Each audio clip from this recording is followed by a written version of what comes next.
sit alone in my cramped rented apartment in Detroit. The dim yellow light from the desk lamp spilling over a cluttered workspace covered with test-printed photos. I am Michael Bell, 31 years old, a freelance photographer, scraping by on wedding gigs, small events, and the occasional art series that no one ever buys. My life is simple to the point of being dull. Waking up late, a steaming cup of coffee on the table, then wandering the city with my battered old camera hanging around my neck. Today is no different. I'm flipping through the shots I took last week, rain-slicked streets, the weary faces of workers clocking out, a few portraits of kids playing in the park near my place. They remind me of myself as a child back when everything was simpler than it is now. I love this job even though it barely pays. It gives me freedom, no one to answer to, no tyrannical boss to bow before. But sometimes in quiet moments like this, my thoughts drift to family or what's left of it. My mother, Abigail Bell, passed away 2 months ago. Her death came suddenly, a heart attack in the middle of the night. I still haven't gotten over the pain. She was the only one in the house who truly understood me, quietly supporting my decision to pursue photography instead of jumping into my father's business machine. My father, Kevin Bell, owner of Bell Industrial Group, a chain of factories producing industrial components, is the complete opposite. He has always seen me as a failure, a drifter son with no thought for the future. And my younger brother, Mac, he's the perfect copy of Dad, ambitious, ruthless, always ready to step on others to climb higher. I'm rearranging a black and white photo of an old man sitting by a window, his gaze distant when the phone rings, shattering my focus. I glance at the screen. An unknown number, not in my contacts. Normally, I'd ignore calls like this, probably some ad or scam. But today, for some reason, I pick up. Maybe the apartment feels too quiet, or maybe I'm lonelier than usual. Hello? Is this Mr. Michael Bell? The voice on the other end is low, serious, like a middle-aged man trying to stay calm under pressure. Yes, that's me. Michael speaking. Who's this? I'm Martin Hargrove, your mother Abigail Bell's personal attorney. I'm calling about an important matter. My heart tightens. Mom's personal attorney? She never mentioned having one. She lived simply, saved every penny, worked as an accountant for Dad's company for decades. Why would she need a private lawyer? And why call me now 2 months after she's gone? My mother's personal attorney? What's this about? She's already passed away. I know, Michael. That's precisely why I'm calling. Mrs. Abigail left a will and I need you to come to my office for the official reading. That was her explicit request. I slump into the chair, gripping the phone tightly. Mom left a will? What could she possibly have to leave? The house belongs to Dad. The company is run entirely by him and Mac. She only had a few personal belongings and some modest savings accounts. I don't understand. Why me? What about my father and brother? Martin's voice grows firmer. The will is very clear. You must come alone. You are absolutely not to inform Mr. Kevin Bell or Mr. Mac Bell. This was Mrs. Abigail's strict instruction. If you violate it, the entire will becomes void, not tell Dad or Mac. Why would Mom do that? Our family was already cold, but she always tried to keep the peace, never wanting conflict. Now, even in her will, she's excluding them? Suspicion rises inside me, along with a vague unease. Something isn't right. What secret did Mom keep so deeply hidden? All right, I'll come. Where's your office? He gives me the address, an old building in downtown Detroit, not too far. Tomorrow afternoon at 2 p.m. And remember, come alone. The call ends, but my head is buzzing. I set the phone down and stare at the photos on the desk. Mom's image appears in my mind, her gentle smile, eyes always full of worry. She left so suddenly, I never even got to say a proper goodbye. The funeral was quick. Dad handled everything while I just stood there like a stranger. Now this call. It makes me feel that everything is about to change. My quiet, boring life might be completely turned upside down. That afternoon, I throw on my old jacket, sling the camera over my shoulder out of habit, and drive my beat-up car out onto the street. Detroit in the chilly autumn afternoon is covered in falling golden leaves, but I'm in no mood to admire it. The whole way there, I keep asking myself, What did Mom want from me? Did she leave a few keepsakes or just a final message? But why all the secrecy? The suspicion grows stronger, making my heart pound. I imagine all sorts of things. Maybe Mom knew something about Dad, about the company? Or am I just paranoid? The lawyer's office building stands in the city center, a drab 1970s structure with a gray facade and dusty windows. I park in a nearby lot and walk into the lobby with a heavy heart. The receptionist checks my ID, then leads me up to the third floor in a creaking elevator. Martin's office is a small private conference room with a heavy wooden door and a stuffy atmosphere smelling of old paper and cold coffee. Martin is already waiting, a man around 50, silver hair, gray suit, gold-rimmed glasses. He shakes my hand, polite but cold. "Please have a seat, Michael. We'll begin right away." I sit in the stiff leather chair, hands gripping the edge of the table. The room is small, just a long wooden table, a few files and a voice recorder. Martin opens a sealed envelope and begins reading the will in a steady voice. My heart pounds harder when I hear the first words. "I, Abigail Bell, bequeath my entire secret investment portfolio, valued at approximately $15 million, to my eldest son, Michael Bell." $15 million. I'm stunned, as if struck lightning. My mouth falls open, but no words come out. Mom lived her whole life quietly, pinching pennies, enduring that cold house with Dad. She wore old clothes, cooked simple meals, never traveled or shopped extravagantly. How could she possibly have $15 million? That's an enormous sum, enough to change anyone's life. I shake my head, voice trembling. "No way. You've got the wrong person. My mom didn't have money. She was just an accountant." Martin looks at me calmly. "There's no mistake, Michael.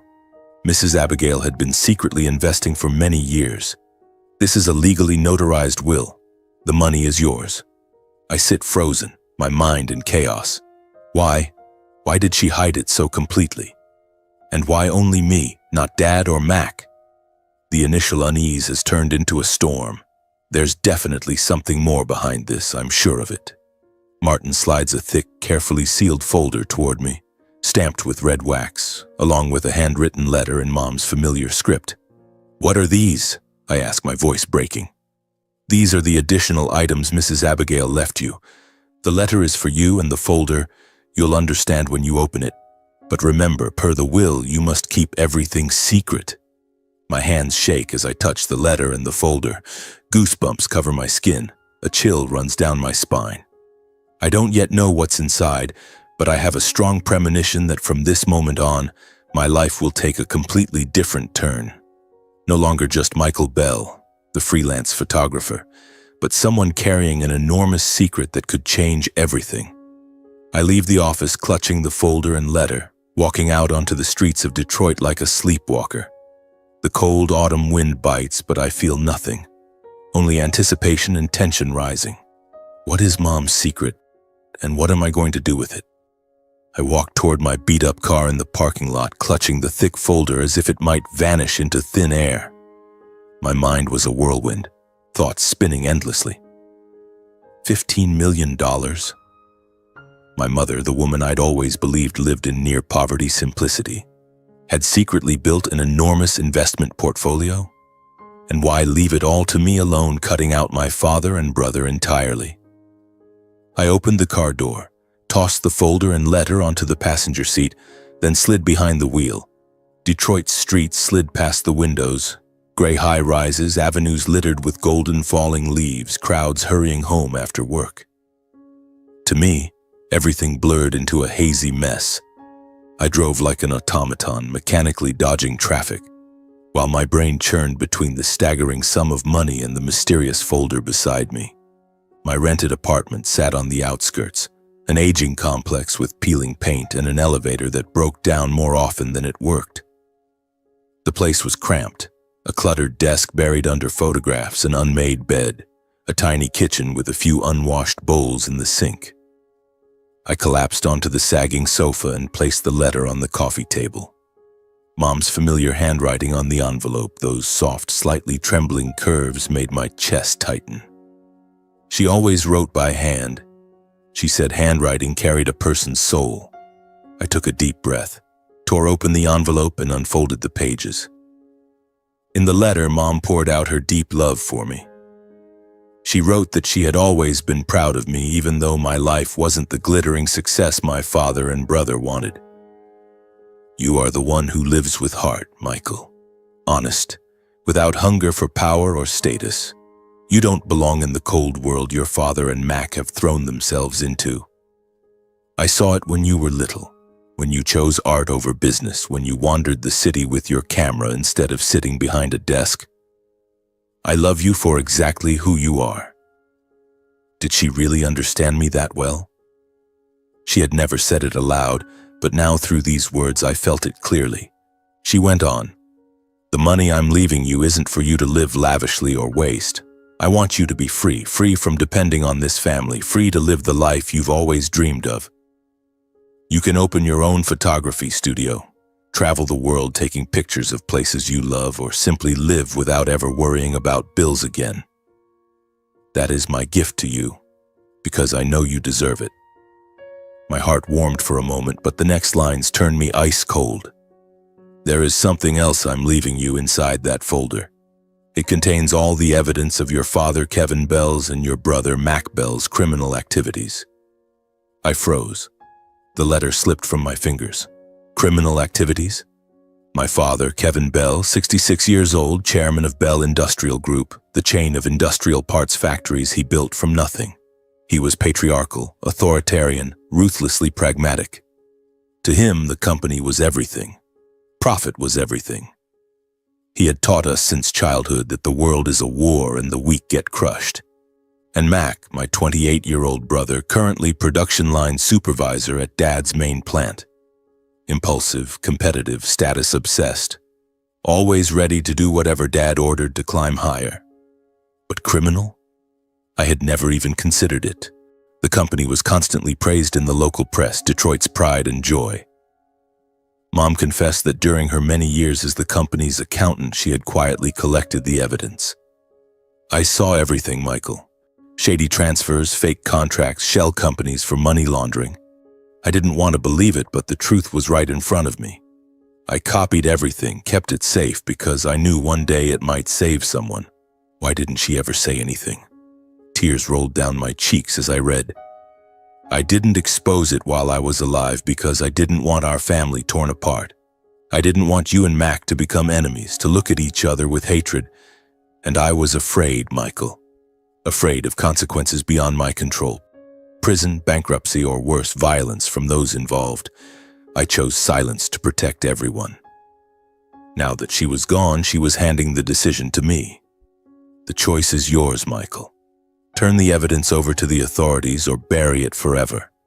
I trust you to do what is right. I will love you always, Mom. I folded the letter, my heart aching. How had she lived all those years? Carrying this colossal secret alone, working beside my father every day, knowing exactly what he was doing. I looked at the still sealed folder. My hands shook as I broke the red wax and opened it. Inside were dozens of documents, bank statements from Switzerland, fictitious contracts with phantom partners, lists of shell companies registered in the Cayman Islands, doctored tax reports with millions of dollars manipulated, forged supplier signatures. Everything was meticulously organized, annotated in Mom's handwriting. Dates, details, even USB drives with audio recordings attached. I sat paralyzed, flipping through page after page as if electrocuted. It was systematic, organized, spanning more than a decade. Not small mistakes, but a sophisticated financial crime network. My father and brother had evaded taxes, laundered money, defrauded partners. The scale was so massive that if exposed, the entire Bell industrial empire would collapse. But what shocked me most wasn't the extent of the crimes. It was that Mom had lived in silence for years, secretly preserving the truth. She knew everything and chose to suffer alone. Old memories suddenly flashed back, painfully sharp. Mom sitting alone late at night in her study under the dim yellow desk lamp, eyes red from exhaustion. I used to think she was just working late to help Dad. Now I understood. She was copying evidence, documenting things she could never speak of. The times Dad berated her in front of the whole family over missing money, shouting that she was useless even though I knew it wasn't her fault. She would bow her head, stay silent, wipe tears when no one was looking. The times she was excluded from every business decision when Dad and Mac held their closed-door meetings, treating her like an outsider, and she never fought back. She swallowed it all for the sake of the family. I realized she had spent nearly her entire life enduring in order to protect a family she knew was rotting from the inside. She loved Dad, loved us, enough to live in a private hell. My tears fell onto one of her handwritten notes, blurring the ink. I cried not from anger, but from overwhelming pity. Pity for how lonely she had been, how much she had sacrificed. I felt no joy over the money or the power to destroy everything. $15 million now felt like a burden, not a gift. This secret could send my father and brother to prison, ruin everything. All I felt was crushing weight and suffocating sorrow. Before me lay justice, clear, irrefutable evidence. Behind me remained blood ties. My father, for all his tyranny, was still the man who gave me life. Mac, for all his ambition, was still my little brother. How could I betray them? I closed the folder, locked it in my desk drawer, then collapsed onto the bed and stared at the dark ceiling. That night I barely slept, thoughts raging like a storm. I pictured Dad in handcuffs, Mac begging and crying. In the exhausted haze between wakefulness and sleep, Mom's face appeared, smiling sadly, silently asking, "What will you choose, son? Justice or family?" I tossed and turned in torment, soaked in sweat. Dawn crept through the window and I made a temporary decision. I would not turn over the evidence, not yet. I still couldn't sever the bonds of father and son, of brothers, even though the first irreparable cracks had already formed inside me. For now, the secret would stay with me. But I knew it would never let me rest. The tension, the drama had only just begun. In the days that followed, I tried desperately to slip back into my old routine, pretending nothing had happened. Wake up, brew a thick black coffee, grab the camera and wander Detroit's streets, shooting rain-soaked pavements, the exhausted faces of working people, or the hidden corners of the city that only I found beautiful. Freelance photography went on as usual. A few small gigs, editing photos until the early hours, sending invoices by email. I tried to live as if I'd never received that call from Martin Hargrove, as if the folder full of criminal evidence was nothing more than a bad dream. But every night when I lay in bed, the secret rose up again and gnawed at me. I kept it locked tight in the drawer, yet inside my head it ticked like a time bomb, counting down, slow and relentless. I kept wondering, do Dad and Mac know anything? Or did Mom hide it too well? Every time the phone rang, I jumped, terrified someone had found out. My ordinary life had become a thin shell, and I was constantly holding back the feeling that I was standing on the edge of something enormous that could explode at any moment.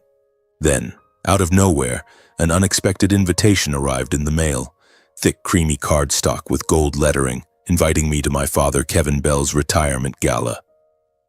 After decades at the helm of Bell Industrial Group, he was officially stepping down.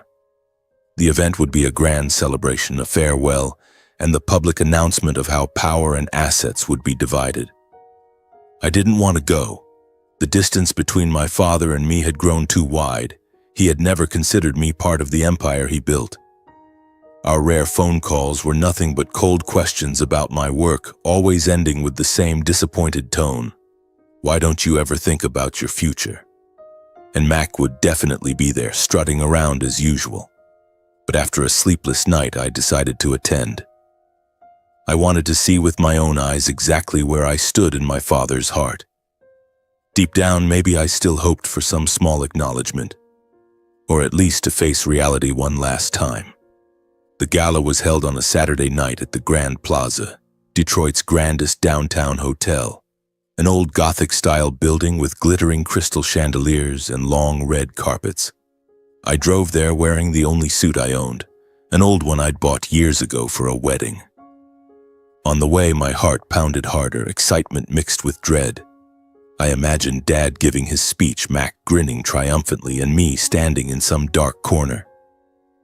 When I pulled into the parking garage, I saw rows of luxury cars.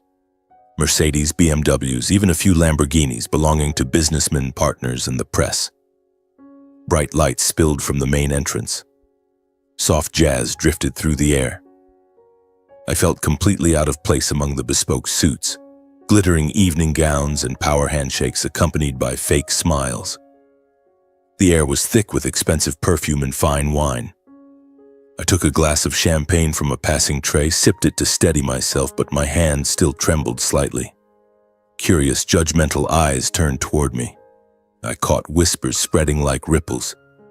"Isn't that Mr. Bell's older son? The photographer guy. They say he never amounted to anything." The murmurs stung like needles.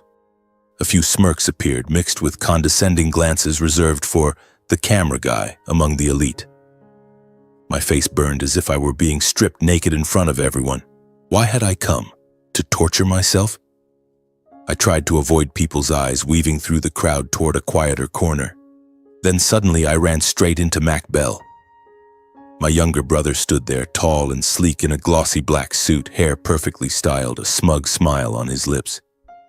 He looked at me like I was a beggar who'd wandered into the wrong party. "Well, well, the prodigal brother finally shows up," Max said in that shrill, mocking tone. "Didn't think you'd have the guts. How's the photography business? Still broke and wandering the streets? This place isn't for people like you, Michael. You don't belong here." His words cut like knives, but I refused to respond. I didn't want to turn the evening into an open confrontation. I just gave him a cold nod and walked away, heart hammering with suppressed rage. Max snickered behind my back, and I heard his friends laughing along. I slipped away from the crowd, found a distant corner, and watched everything like an outsider. From there, I could see the extravagance. Tables laden with fresh seafood, French wines, enormous floral arrangements. It all made me feel sick. The formal ceremony began. The microphone crackled, and my father, Kevin Bell, stepped onto the stage to thunderous applause. At 66, he still looked commanding, silver-streaked hair, booming, authoritative voice. He delivered a long, self-congratulatory speech about his journey, from a poor factory worker to building Bell Industrial into Detroit's leading industrial parts empire. "I've sweated blood and tears to reach this day," he declared proudly. "Years of building the company, surviving crises, crushing countless competitors. This company is my legacy." The crowd applauded, and I stood there feeling like he was talking about someone else's life, not mine. Legacy? To me, his legacy was nothing but coldness and favoritism.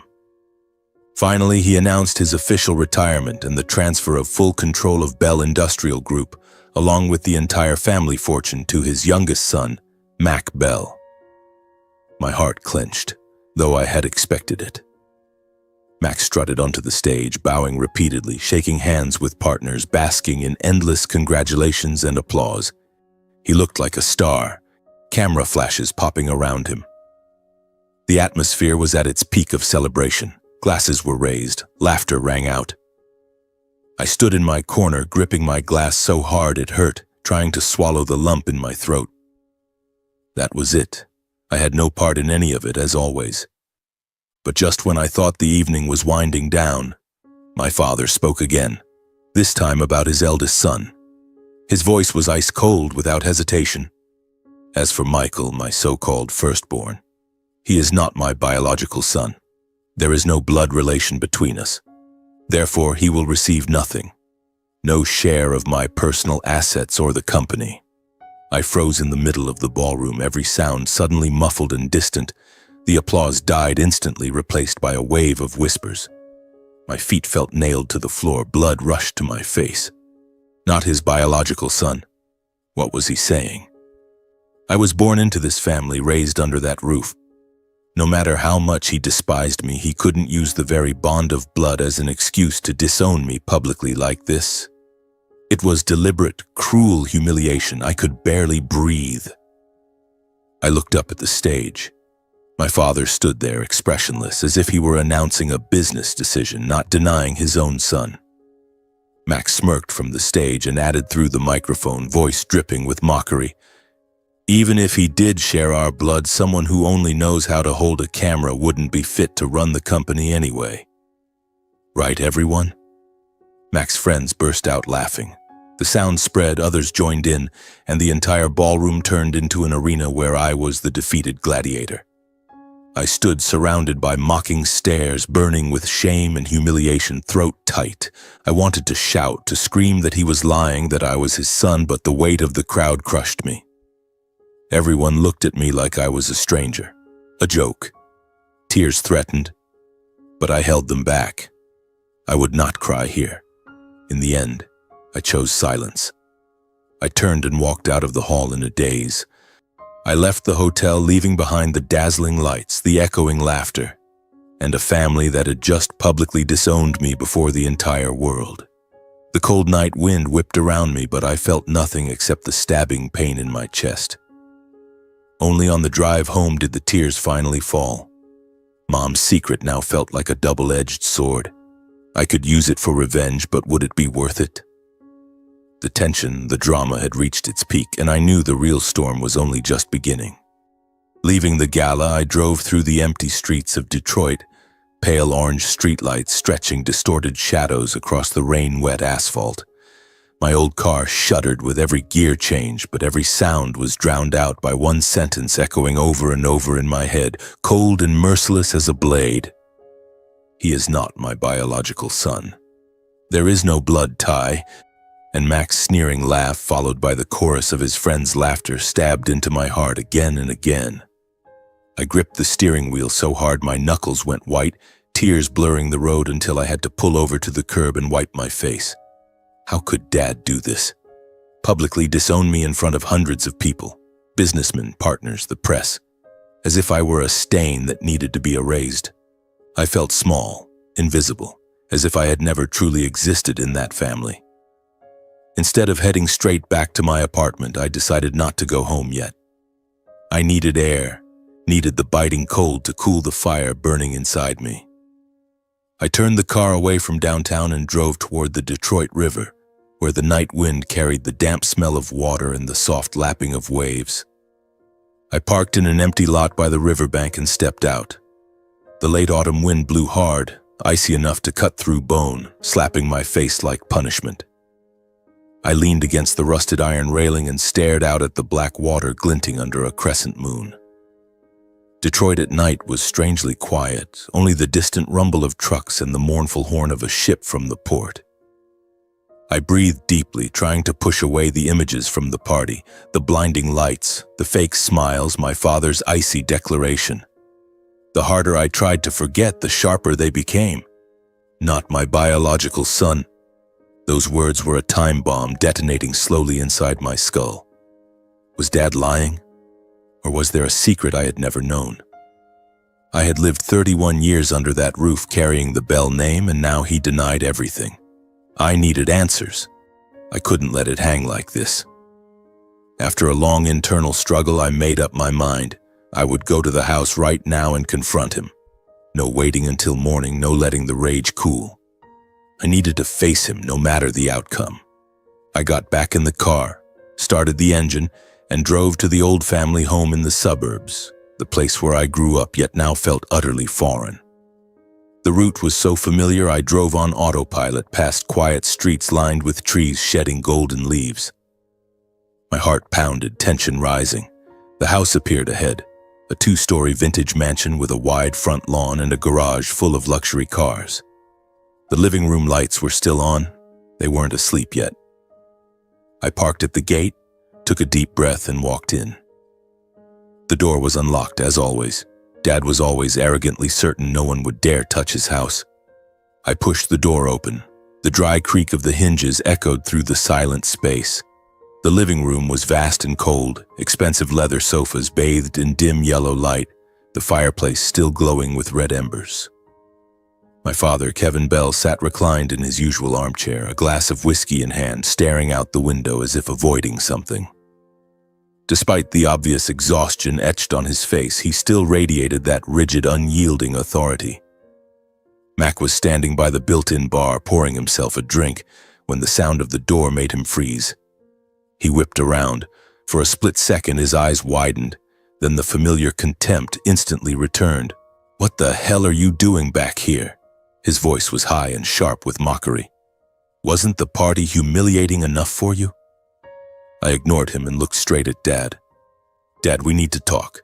Right now." Dad lifted his head, his cold gaze sweeping over me like I was a stranger. "What is there to talk about? I already made everything perfectly clear in front of everyone. You're not my son. Get out of my house and don't annoy me any further." His words cut like a knife, but I refused to back down. I stepped closer, voice trembling with rage and pain. "Not your biological son? What are you talking about? I was born in this house, raised by you and Mom. What proof do you have to disown me in front of the whole world? Or is it just because I'm not like Mac, because I didn't follow the path you wanted, so you throw me away?" Dad gave a scornful laugh and slammed his glass down on the table.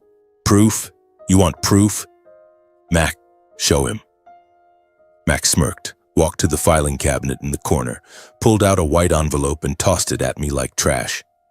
"Here you go, big brother. Take a look and shut up." My hands shook as I opened it. Inside was a single printed sheet, a DNA test report from a reputable lab in Detroit. The heading was unmistakable. Paternity test results between Kevin Bell and Michael Bell. I scanned down to the conclusion, my heart thundered. Probability of paternity, 0%. No biological relationship. I stood frozen. The paper slipped from my fingers. Shock surged through my body like an electric current. It couldn't be. Was this fake or real? I shook my head, voice breaking. What is this? When did you do the test? Why? Dad rose slowly, his tone calm and calculated, as if announcing a long-decided business verdict. He said he had suspected for years that there had never been what he called the bond of blood between us. 6 months ago, Mac had secretly arranged the test using a sample taken the last time I visited the house. The results went straight to him, clear, conclusive. I was not his biological son. He spoke of Mom in a dry, icy voice, claiming she had betrayed him with someone he no longer cared to identify. She was dead, and to him the truth behind it no longer mattered. What he needed was a final legal reason to sever every tie between us. His words hit me like hammer blows. Mom betrayed him? No, Mom wasn't that kind of person. She had endured a lifetime beside him, sacrificed everything. But this report, it was black and white, stamped and signed by a doctor. I collapsed into a chair, mind reeling. The shock squeezed my chest until I could barely breathe. So this was the basis on which he publicly disowned me and stripped me of any inheritance. He continued, I will not let my fortune fall into the hands of someone who doesn't share my blood. Mac is my real son. He deserves everything. As for you, get out and never come back. Mac cut in, voice dripping with triumph. See, brother, you never belonged here. You never did. Go back to taking pictures on the street. That's where you belong.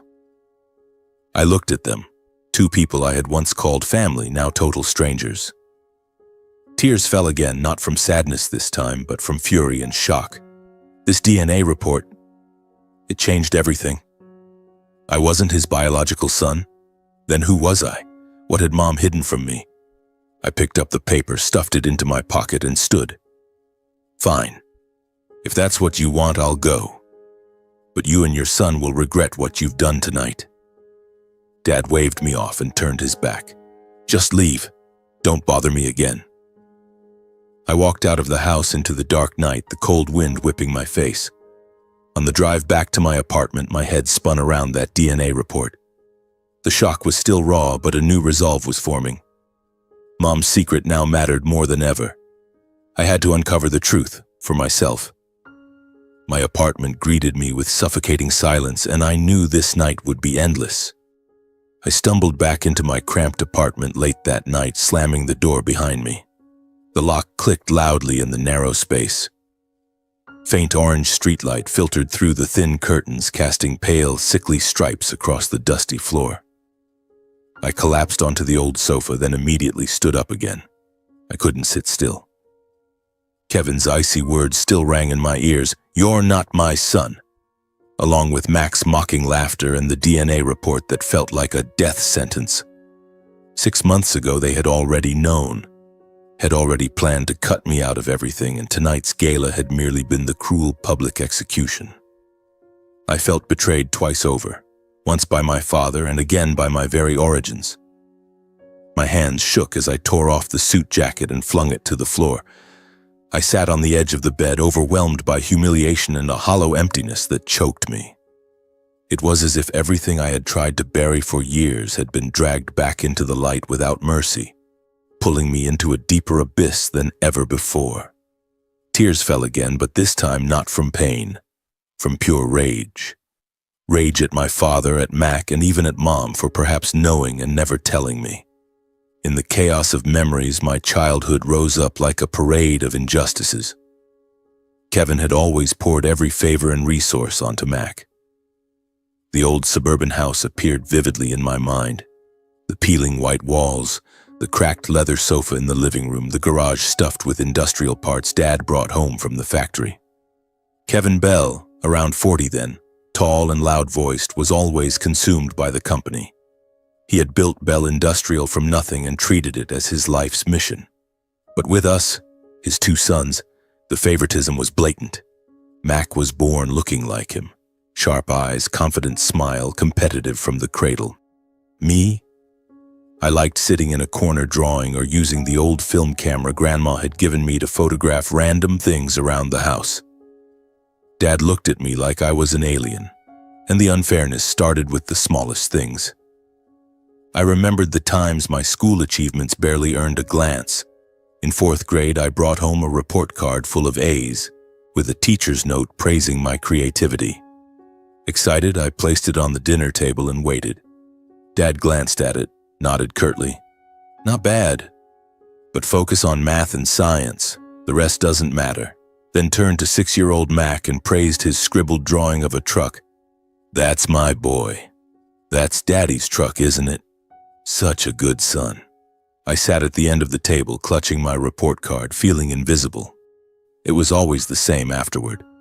My first school photography award was dismissed with, "What good is taking pictures?"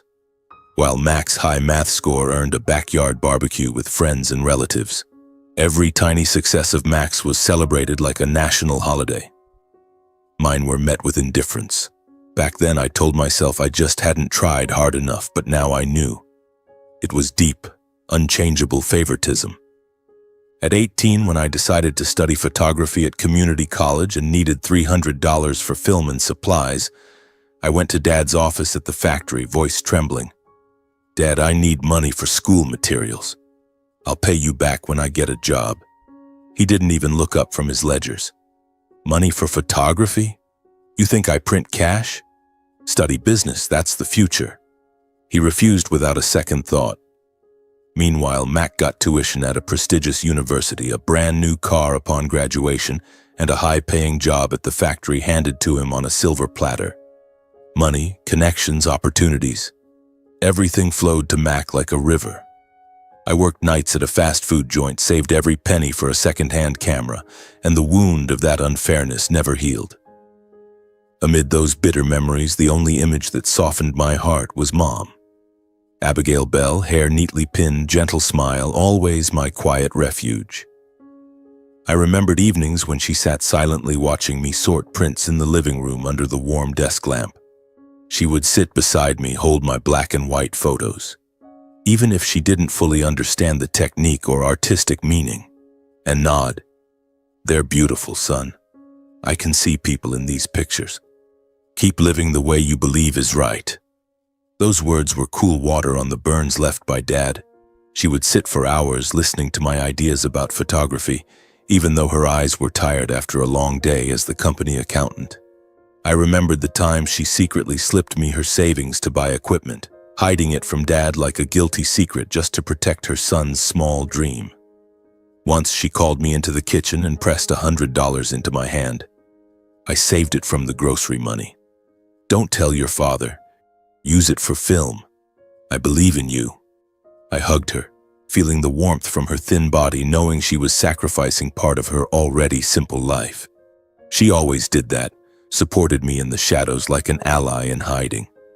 But I also realized that no matter how much she loved and shielded me, she never dared stand up to Dad directly. And her love, however deep, could not fill the cold void left by a father's rejection. She was afraid the family would break apart, afraid of conflict. Whenever Dad yelled at me, she would only pull me out of the room and whisper, "Your father has a short temper, don't take it to heart." Never once did she say, "Kevin, don't shout at the boy." She was a prisoner of her own endurance, and unwittingly I was dragged into that prison too. Her love was profound but not strong enough to tear down the wall Dad had built. When I finally chose photography over joining the company, Kevin's contempt became open scorn. He publicly called my path useless and shameful. "You want to be a photographer? That's a job for lazy bums," he shouted at that fateful family dinner in front of Mac and Mom. From then on, the distance in the family was no longer mere silence. It became an impenetrable wall. Dad rarely called. Mac started mocking me too, and Mom could only send handwritten letters of comfort. The family crumbled day by day. Everything that happened at tonight's gala was merely the cruelest replay of what I had endured my whole life. Dad's public disownment, Mac's ridicule, the DNA report as the final period. I understood now. The moment he denied my blood, in his eyes I had ceased to be a real son. He had chosen Mac long ago, and now he used the truth to justify it. Every last hesitation, every lingering attachment inside me collapsed along with those memories. I stood up, opened the drawer, pulled out Mom's sealed folder of secrets and placed it on the table like a verdict that could no longer be postponed. The lamp shone down on the pages, blatant evidence of crime, shady transfers, fake contracts. After a long silence in the dark apartment, I made my final decision. I would turn over every piece of evidence against Kevin Bell and Mac Bell to the police. Not for revenge, but to end a chain of crimes that had been hidden for years beneath the polished facade of a respectable family.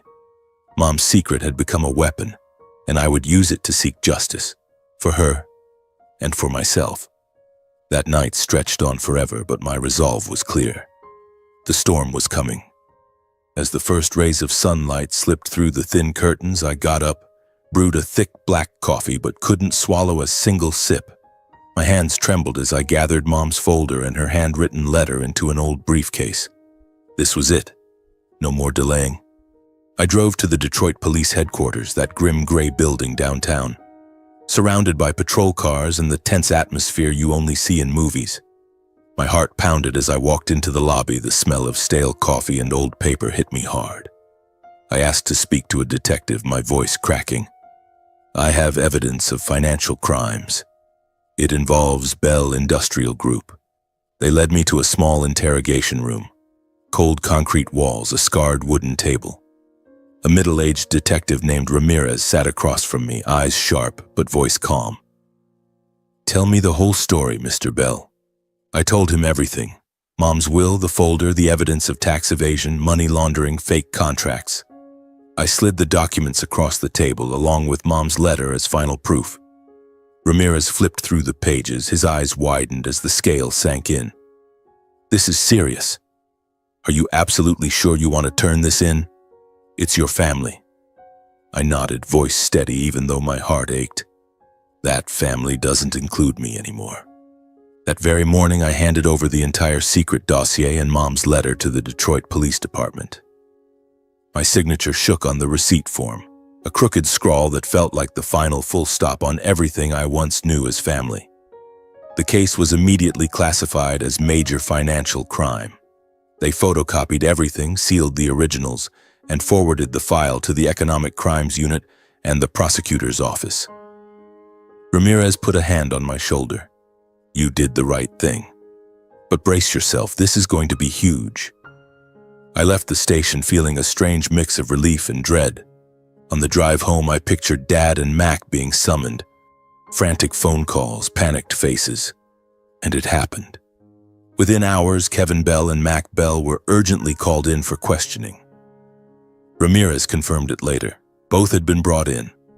That same evening, exhausted after a day of churning thoughts, I had just gotten back to my apartment when heavy, frantic knocking shook the door. My stomach tightened. Who could it be at this hour? I opened it. Kevin and Mac stood there, faces twisted with rage and panic. Dad, usually impeccable in his suits, now wore a wrinkled shirt, eyes bloodshot. Mac stood behind him, fists clenched, face pale.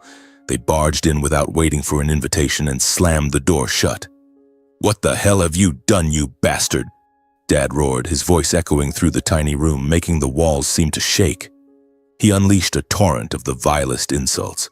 Traitor, ingrate, destroyer of the family legacy. He jabbed a finger in my face. "I raised you, fed you, paid for your education, even though you never amounted to anything. And now you stab me in the back and hand evidence to the police?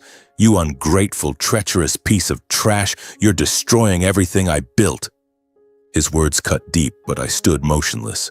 Mac jumped in, accusing me of jealousy, of envying the rightful heir, of being a pathetic loser who took revenge the coward's way. He stepped right up to me, face red. "You're jealous of me, aren't you? Because I'm the heir, because I have everything. You've got nothing. Just drifting around with that stupid camera. So you do this. Coward. Who the hell do you think you are? Some bastard with no blood tie demanding justice?" Dad cursed me with the heaviest words a father can use, declaring I had buried the entire Bell family alive. He paced the room, voice shrill. "You're burying me, burying Mac, burying the whole Bell legacy. I curse you, Michael. You will regret this." Their venom soaked into me like poison, but I stood silent before their fury, neither defending myself nor arguing, simply staring at them as if they were strangers. They were no longer father and brother, just two men desperately trying to save an empire built on lies. I looked at Dad and remembered childhood moments, but now they were only ashes. Mac tried to shove me. Dad pulled him back. "Let's go, son." "He's not worth it." They left with final threats. "You'll pay for this. We'll sue you," leaving the apartment steeped in suffocating silence. I collapsed onto the bed, mind blank. The slammed door still echoed. I knew this was the last time they would ever cross my threshold. But the tension kept rising.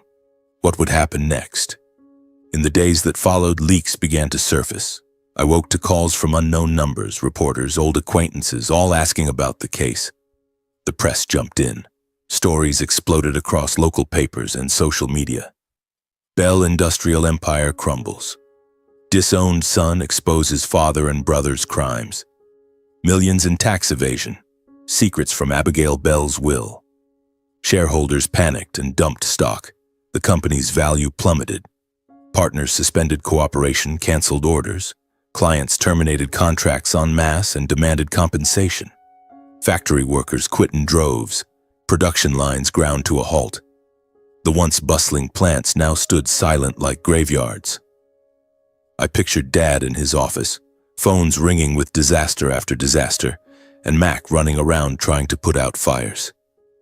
The manufacturing empire Kevin Bell had been so proud of teetered on the brink of bankruptcy. Media swarmed the headquarters, cameras flashing. I avoided everyone, turned off my phone, and stayed holed up in my apartment. Then the real storm hit. After independent experts verified every piece of evidence, arrest warrants were issued. Kevin Bell and Mac Bell were taken into custody at company headquarters in full view of employees and the press. I heard it on the radio. Kevin Bell, 66, and his son Mac Bell, 28, led away in handcuffs before a stunned crowd. A scene that has shocked Detroit. I could picture it. Dad, once so commanding, now bowing his head in steel cuffs. Mac sobbing and pleading. My heart ached, but I knew this was the inevitable consequence. The trial lasted weeks. Endless interrogations, cross-examinations, and financial audits by independent agencies. I was called as a witness, standing in a packed courtroom under blinding lights and probing stares. Dad's defense lawyer twisted the knife. "You did this out of family resentment, didn't you?" I answered calmly. "I didn't do it out of hatred. I did it for justice. I didn't want these crimes buried forever." The confrontations were brutal. Dad and Mac sat in the dock, gaunt and hollow-eyed, staring at me with pure hatred. Forensic accountants laid out the evidence. Millions in evaded taxes, offshore accounts, forged signatures. Undeniable. Finally, faced with irrefutable proof, Kevin Bell was sentenced to 18 years in prison for large-scale tax evasion, money laundering, and falsifying financial records. Mac Bell received 9 years as an accomplice for concealing crimes and signing fraudulent contracts. The gavel fell. Scattered applause rose in the courtroom. Justice had prevailed. All assets tied to the crimes were frozen and placed under independent investigation. Factories, bank accounts, real estate, everything sealed. The Bell empire collapsed completely. In newspapers and on the evening news, I was portrayed as the son who courageously exposed his own family to reveal the dark underbelly of a corporate giant, a choice the public both admired and found heartbreaking. Headlines called me the reluctant hero, Michael Bell and the Bell industrial scandal. But all I felt was a cold, heavy emptiness, as if I had personally severed the last thread connecting me to a family. I sat alone, staring out the window, tears rolling down my cheeks. Dad and Mac were now prisoners. The company was gone. I had done the right thing, yet why did it hurt so much? Amid the public spotlight, I knew I was no hero. I was simply the one forced to speak the truth that Mom had carried alone her entire life. She had stayed silent to protect. I spoke to set it free, but the price was crushing. The suspense and drama have now given way to a deep, quiet sorrow. What will my life be from now on? After the trial finally ended, with the judge's gavel still echoing in my mind, I returned to my own life. The media frenzy died down. The tense courtroom confrontations were over. The court had spoken and the world seemed to forget about me. I went back to my cramped rented apartment on the outskirts of Detroit, locked the door, turned off my phone, and just tried to breathe. Life had become a vast silence, but not a peaceful one. It felt like the hollow void left after a storm where everything has been swept away and only debris remains. I handled the money Mom had left me, those secret $15 million, with extreme care. No extravagance, no luxury. I opened a small photography studio in a quiet neighborhood, about a 30-minute drive from downtown. It was a simple rented space with white walls, shelves full of photography books, and a corner for editing with my old computer. Most of the remaining money I invested conservatively in long-term, low-risk options, high-interest savings accounts, stable blue-chip stocks, and a few modest pieces of suburban real estate. No gambling, no ambition. I only wanted enough to live comfortably and to pursue my passion without ever worrying about the next bill. Work started slowly. Weddings, local events, personal art series for small exhibitions. Clients gradually came, drawn to the raw, emotional honesty of my photos. Tired workers' faces, rain-soaked Detroit streets, children grinning wide. The studio was no empire, but it was mine. And for the first time in my life, I felt I truly belonged somewhere. A year later, the business had stabilized. Income became steady, not wealthy, but enough for me to buy a small house on the outskirts of Detroit. A simple place with a green backyard and a garage big enough for my old car. I painted the walls myself, arranged the furniture, a desk by the window overlooking trees, shelves filled with old prints, and a tiny kitchen corner where I brew coffee every morning. Nothing lavish, nothing flashy, just a home that was truly mine. A place where I could wake up without the weight of rent or the ghosts of the past. I moved out of the apartment, taking only my camera and my memories of Mom. The house became my sanctuary, a refuge where I could shut out the outside world. Life flowed quietly, no parties, no extravagance. Mornings. I woke early, camera in hand, wandering the suburbs, shooting misty sunrises or friendly neighbors' faces. Afternoons, editing in the studio, sending files to clients. Late nights, sitting alone with a cup of hot tea, looking through old photos, especially the ones of Mom under the warm desk lamp light. Her gentle smile. Weekends were rare, quiet days, reading, tidying the house, or simply lying on the sofa listening to soft jazz. No close friends, no romantic relationships. I chose solitude as a way to heal. Detroit remained the same. Noisy streets, smoky factories, but to me it had become a place to start over. Still, deep inside, the guilt never fully disappeared. It lingered like an old scar that aches from time to time. I thought about Dad and Mac in prison, facing cold walls for years. Had I been too cruel? Was justice worth this price? Many times I wrote letters to the prison asking about their health, trying to ease the guilt of having put them there myself. Simple notes. Dad, how are you? I'm worried about your health. Mac, how are you holding up? I hope you're okay.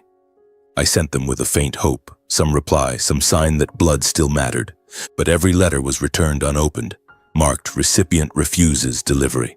Not a single response. Kevin and Mac had chosen to sever all contact with me. Each returned envelope felt like another stab in the heart. To them, I was the enemy, the traitor. After many silent attempts and only emptiness in return, I finally stopped. I accepted that there was nothing left to hold on to. From that point on, I officially cut all ties with the Bell family. No more letters, no visits, no thoughts of them. My life was now entirely my own. Lonely but free. 2 years later, on what seemed like an ordinary autumn afternoon, I was sitting in the studio editing a portrait series. Golden sunlight streamed through the window, soft music playing from the small speaker. Life had found its rhythm. The studio was busier. The little house felt warm and safe, and the old pain had slowly faded. I thought I had moved on, learned to live without the past. Then my phone rang. An unknown number. Out of habit, I answered. A tense female voice from the hospital, professional but anxious. Hello, is this Michael Bell? This is Detroit Central Hospital. We're calling regarding Mr. Kevin Bell. My heart stopped. Dad? After 2 years of silence, why now? I gripped the phone, voice trembling slightly. Yes, this is Michael. What's wrong with him? They told me Kevin Bell had developed severe myelodysplastic syndrome, a life-threatening complication worsened by prison conditions and age. His prognosis was critical. The only realistic chance of survival was a bone marrow transplant, but no compatible donor had been found in the National Registry. We've searched the entire database. No HLA match with sufficient compatibility. Given the urgency, we're contacting all direct blood relatives for testing. I froze for a moment, then steadied myself. HLA compatibility, genetic matching. Direct blood relatives? But Dad had disowned me. The DNA test 2 years ago had proved I wasn't his son. I took a deep breath and said calmly, Kevin still has another son, Mac Bell, who's currently incarcerated. Why not contact him? Mac is the biological son, the heir. The woman paused, then replied, We already tested Mac Bell. The results show his HLA markers are not compatible enough for a safe transplant. Therefore, we have no choice but to reach out to you, Michael Bell, as the last remaining relative who might be a match. Can you come to the hospital for testing? This is an emergency. Her words hit me like lightning. My hand shook, holding the phone. A chill ran down my spine. The studio suddenly felt suffocating. The afternoon light became blinding. Mac wasn't compatible? The son Dad had poured everything into, the one he chose over me, wasn't a match? I repeated, voice breaking. That's impossible. Mac is his real son. We only go by the test results, she said professionally. That's precisely why we're contacting you. In that moment, I realized everything was about to veer in a direction I never expected, shattering what I had believed for the past 2 years. This call was no coincidence. It was another bomb, ready to explode the past I had tried so hard to bury. My heart pounded. Suspense surged through me. The life I thought had finally settled was being turned upside down again. I whispered into the phone, Okay, I'll be there right away. But deep inside I knew. The real truth was waiting. That night I barely slept. I lay in bed, blanket pulled up to my chin, but sleep fled from me like an enemy. Thoughts piled on top of one another, drilling deeper into my mind. The image of Dad publicly disowning me at his retirement gala, his cold voice echoing in front of hundreds of guests. He is not my biological son. No blood relation. My father, Kevin Bell, once a man of iron, now lay weak, his life hanging on someone else's bone marrow. And that someone might be me. But why didn't Mac match? Mac, the one Dad had poured all his love, power, and legacy into. The DNA test 2 years ago had declared Mac the real son and me the outsider. What was happening now? Had Mom hidden something else? She had concealed Dad's crimes for decades. Could she also have hidden the truth about our origins? I tormented myself between suspicion and fear, endlessly wondering whether this was just a medical mistake or a horrifying secret buried for decades. Did Dad know? Or had he been deceived too? I kept thinking about that DNA report Mac had shoved at me the night after the gala. 6 months earlier, they had tested me behind my back. Result, 0% paternity with Kevin Bell. Yet now the HLA results told a different story. HLA, human leukocyte antigen, is a deeper genetic marker used for organ transplant compatibility. If Mac wasn't a match, what did that mean? Was the old DNA test faked? Was there infidelity, deception in the family? Fear flooded me. Fear that the truth would overturn everything I had accepted. Fear that I was about to face an even greater tragedy. Near dawn, exhausted from the chaos in my head, I decided I would go straight to the hospital and find out for myself. I had lain awake for hours, body drained, mind still spinning. When the first light crept through the curtains, I got up, made coffee, but my hands shook so badly I spilled half of it.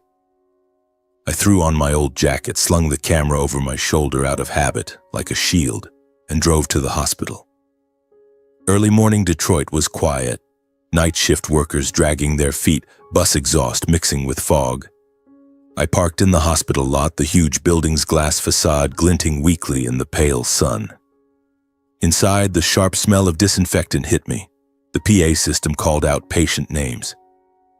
I walked to the reception desk, voice firm. I'm Michael Bell. I'm here for the HLA test for Kevin Bell.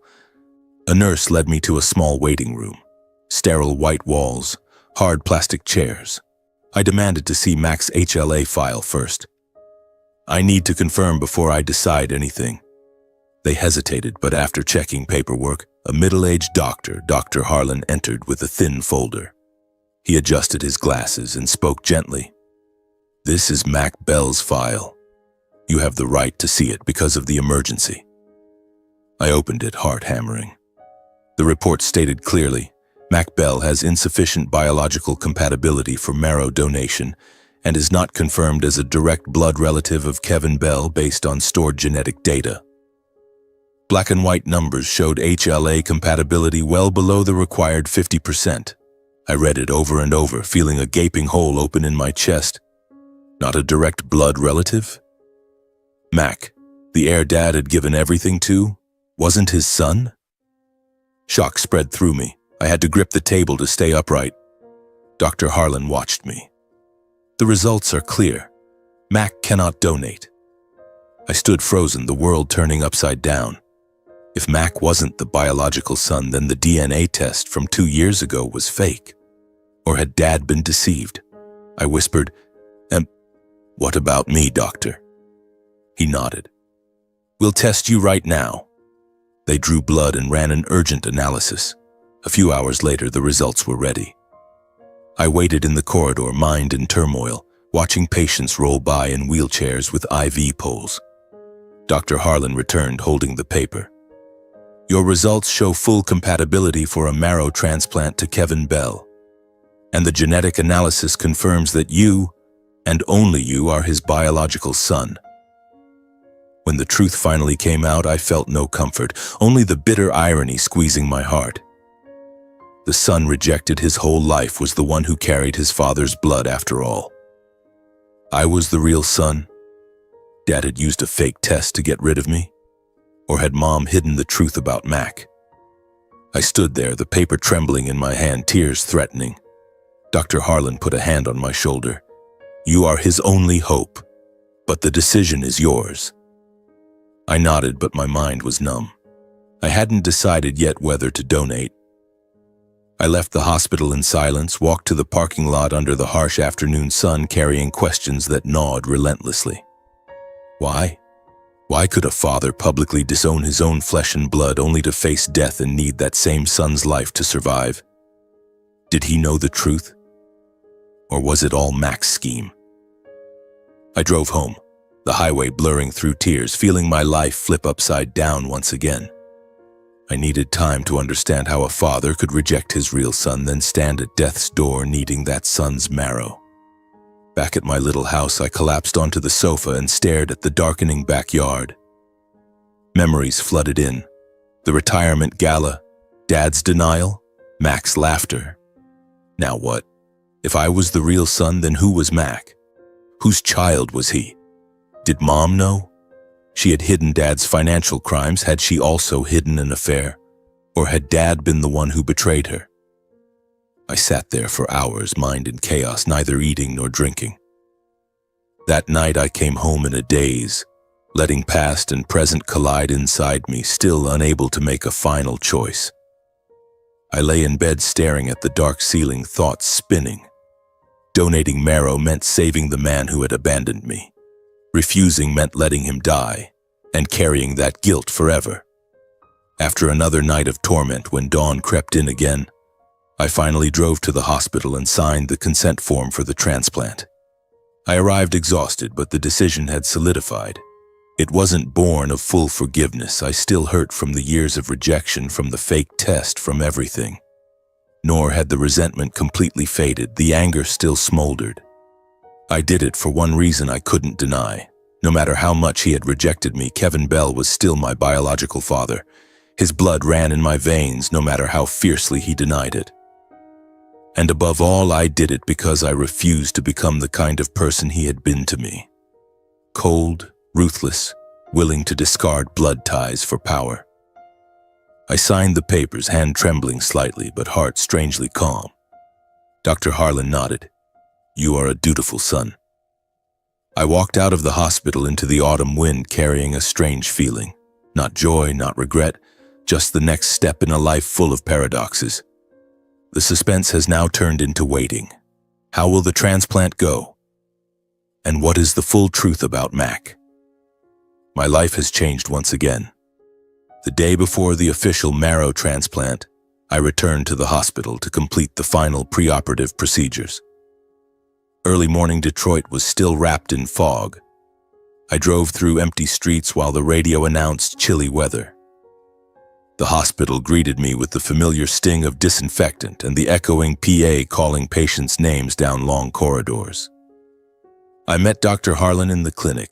He reviewed my blood work again, took my blood pressure, and explained the procedure. "You'll be under local anesthesia. We'll extract marrow from the pelvic bone. It's not very painful, but you'll need rest afterward." I nodded and signed a few more forms, though my mind was elsewhere. Inside me surged a mixture of curiosity and dread. I wanted to see my father, to ask him the truth. Did he even know? Or did he still believe the lie he himself had created? Once the paperwork was done, I walked out into the corridor, intending to go home and rest. But as I passed the intensive care unit, my feet stopped on their own. The area was quiet. Glass-walled isolation rooms, steady beeping of monitors. I paused in front of the room Dr. Harlan had once casually mentioned, Kevin's room. Through the glass, the man who once stood at the peak of power was now just a frail body sustained by machines and medicine. My father, Kevin Bell, lay there. Skin ashen, hair thinned and snow-white, eyes closed beneath the oxygen mask. He had wasted away. The sharp, authoritarian features that once terrified me were now only deep wrinkles on an exhausted face. The heart monitor beeped steadily. IVs dripped rhythmically, and the room was heavy with the smell of medication. For the first time in my life, I saw my father completely helpless. No more powerful suits, no more commanding voice, no more contemptuous stares. Just a weak old man fighting death. My chest tightened, not with instant pity, but with a strange pain, as if I were looking at my own reflection in a shattered mirror. He had once been the father I desperately wanted recognition from, then the enemy I had to face. Now he was simply a human being about to leave this world. I hesitated, then tapped lightly on the glass. A passing nurse recognized me from the files and nodded. "You can visit briefly. 5 minutes only." She helped me into an isolation gown and mask, then opened the door. I stepped inside. The machine sounded louder, the cold air bit through my skin. I stood by the bed in heavy silence. Slowly, Kevin opened his eyes, clouded by drugs, but then he recognized me. His face changed, from exhaustion to confusion, bewilderment, and a fear I had never seen in him before. He tried to sit up, but his frail body barely moved. I gripped the bed rail, voice calm though my heart stormed. "I've come to finish the paperwork. I'm going to donate the marrow." He stared, eyes wide, as if he couldn't believe it. Then he whispered, voice trembling, You're the match. What about Mac?"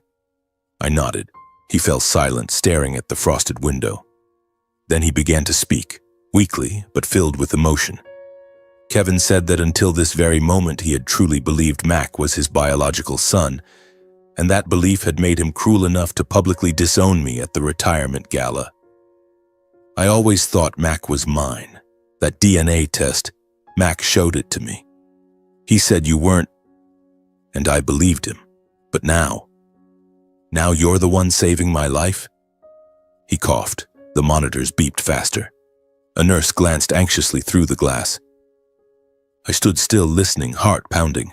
He continued, voice breaking, "I admit, I never double-checked the truth. I never doubted the choice I had bet my whole life on. Mac was like me, ambitious, tough. You were like your mother, sensitive, dreamy. I thought you were the mistake. Yet I, the son he had publicly rejected, was now the only one who could save him." He looked at me, eyes glistening. "And now, Mac isn't a match. And are you really my son?"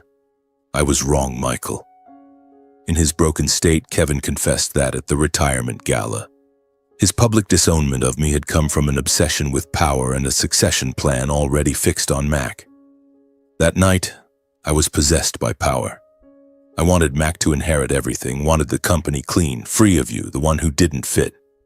I used that DNA report as an excuse. I put power, reputation, and ambition above fatherhood. He paused, breathing hard. The oxygen hissed. Only when facing death did I have to look straight at the irreversible consequences. I'm dying, and now I see. I've lost everything. He admitted that for years he had convinced himself Mac was the future and I was the burden. I told myself Mac was the future and you were dead weight. I gave him everything, money, opportunities, love. And I pushed you away. He coughed again, voice fading. I never imagined that choice would lead to the cruelest irony, pouring my whole life into someone who isn't my blood and abandoning my real son. His words cut into me like knives. This collapse was no longer that of a corporate titan. The company had crumbled long ago, but the total collapse of a father. He cried, tears rolling down his wrinkled cheeks, and I saw him. Not the powerful Kevin Bell, but a regretful old man powerless before fate. I listened in silence. No triumph, no release. His confessions didn't erase the years of rejection, the lonely summers, the contempt, the forged test that plunged me into darkness. But they finally gave an answer to the paradox of my life. He had chosen power over fatherhood, and now he was paying with his life. Mac, the one who wasn't his son, was the product of that blindness. I stood there, emotions tangled, anger, pity, and a faint relief. The nurse tapped the glass. Time was up. Before I turned to leave, Kevin whispered a thank you, voice barely audible. Thank you, son. I didn't reply. I wasn't donating for gratitude. I was doing it for my own conscience.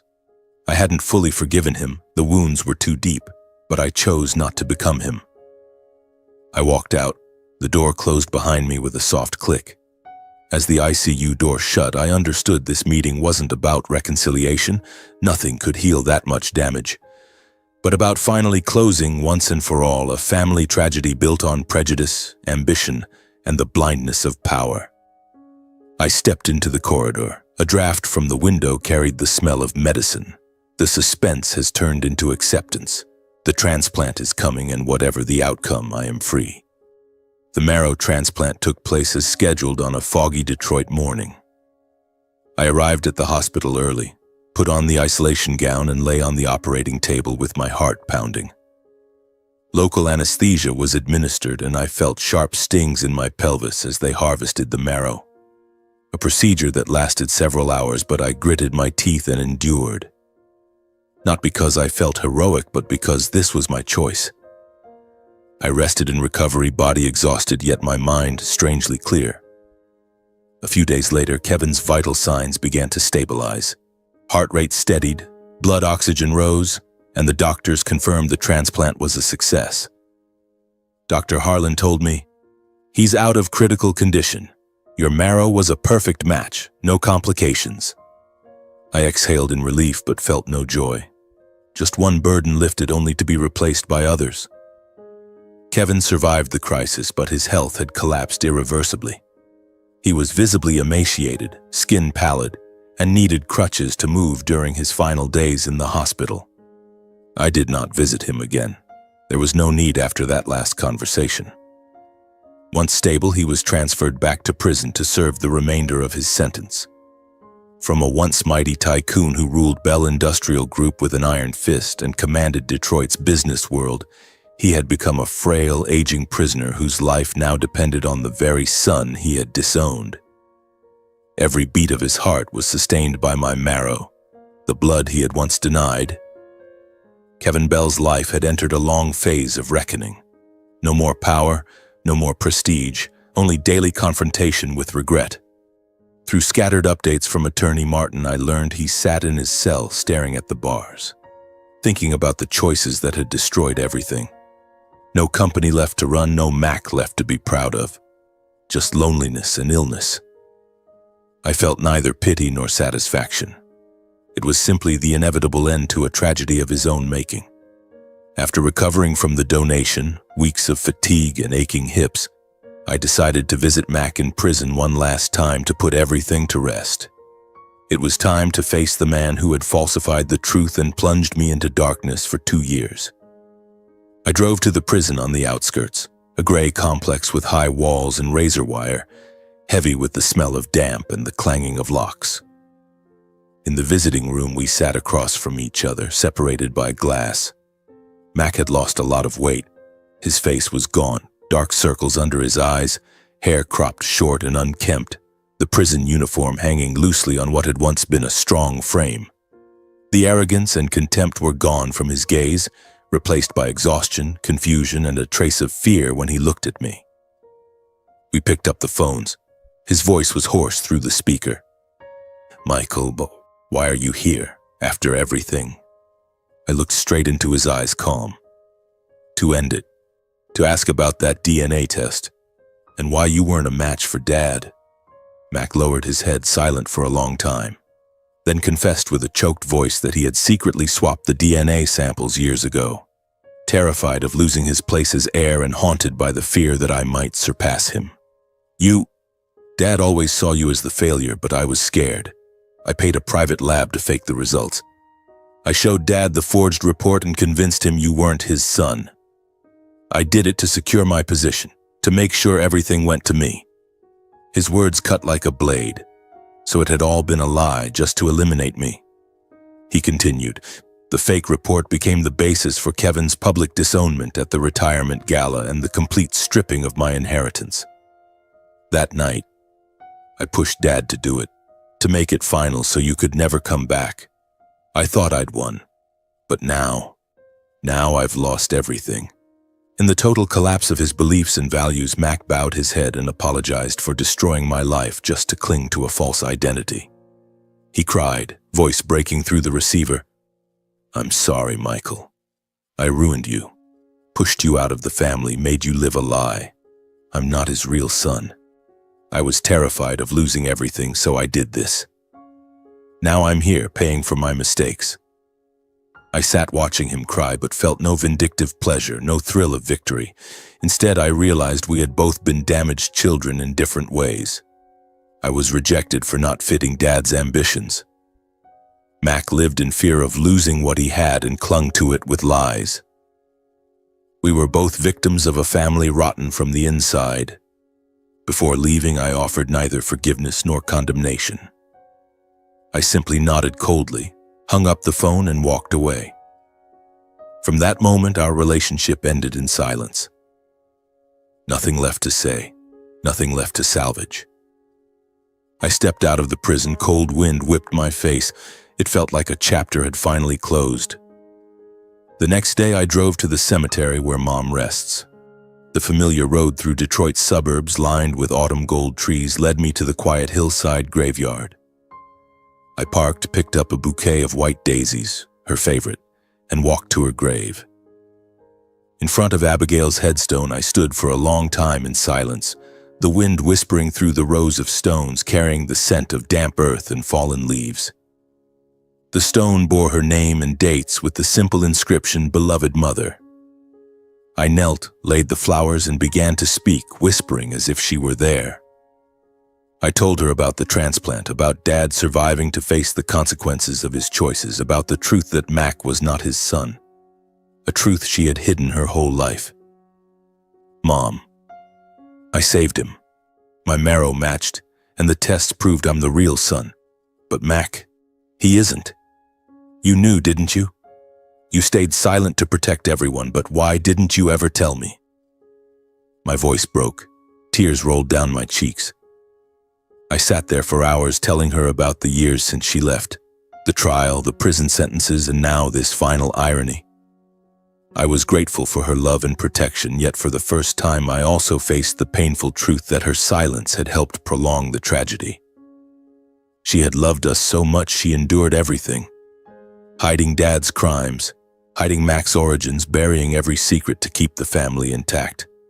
But that silence had fed the lies, kept me in darkness, and driven Mac to deception.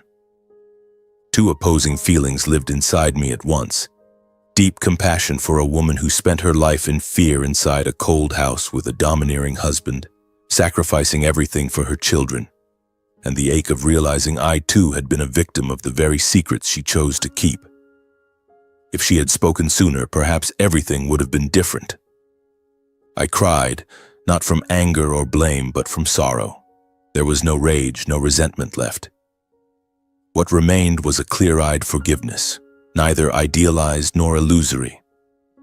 I forgave her because she was my mother, the only person who had truly loved me, but I would never repeat her mistake. No more silence in the face of lies. Before leaving the cemetery, I stood, wiped my tears, and looked at her stone one last time. I understood. The Bell family had officially ended right here, between Mom's death and Dad's downfall. No more Bell Industrial, no more legacy of power, no more layers of secrets. The rest of my life no longer belongs to secrets, power, or hatred. It belongs to a different choice, to live openly and freely. I drove home with the windows down, autumn wind rushing in, carrying the first feeling of lightness I'd known in years. The suspense, the drama, it's over. Now it's time to truly live. After all the storms had passed, I returned to my simple life in the little house on the outskirts of Detroit. That house, with its green backyard and a garage just big enough for my old car, had truly become a refuge after the tempest.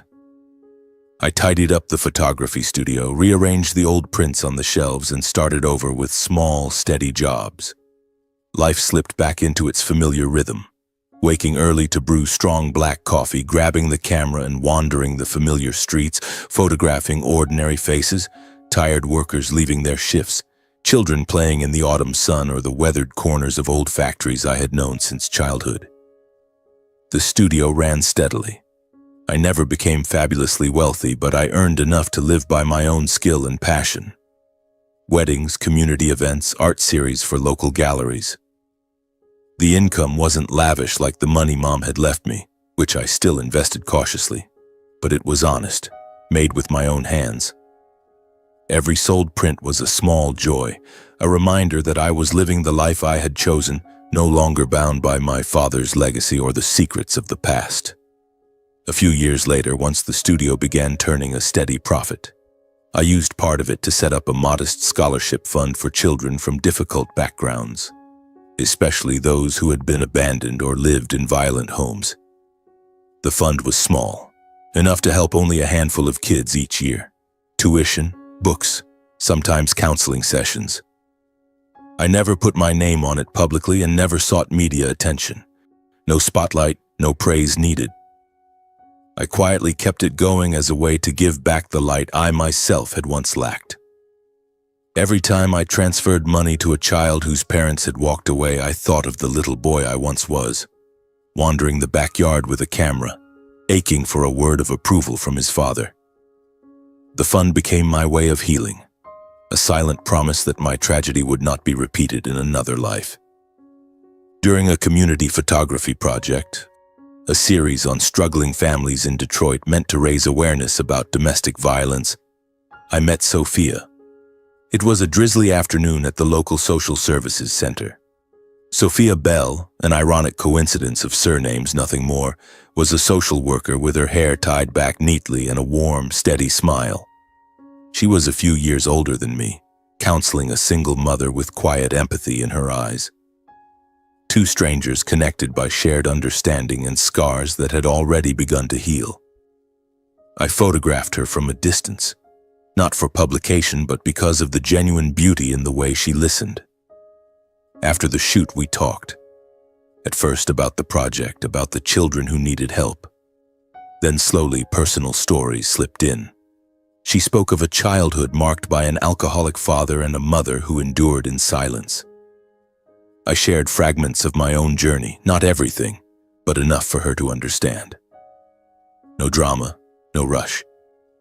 We built something on quiet recognition rather than glamour or painful pasts. Coffee at small cafes, walks around the lake, long conversations about life. She never pressed about the trial or my father. She knew from the news but chose not to dig. Instead, we spoke of the future, of how wounds heal. We married not long after, a simple wedding, no media, no ostentatious guests. It was an autumn afternoon in the backyard of the little house, just a few close friends from the studio and the center.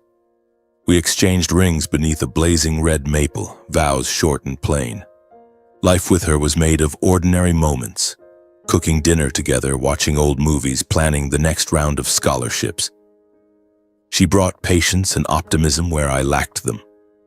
I gave her the calm she craved after exhausting days with traumatized children. When Oliver Bell, our first child, was born, I finally understood in the clearest way what it truly means to be a father. It was a spring morning in the local hospital when the nurse placed the tiny bundle in my arms. Oliver, pink, eyes squeezed shut, crying with all his might.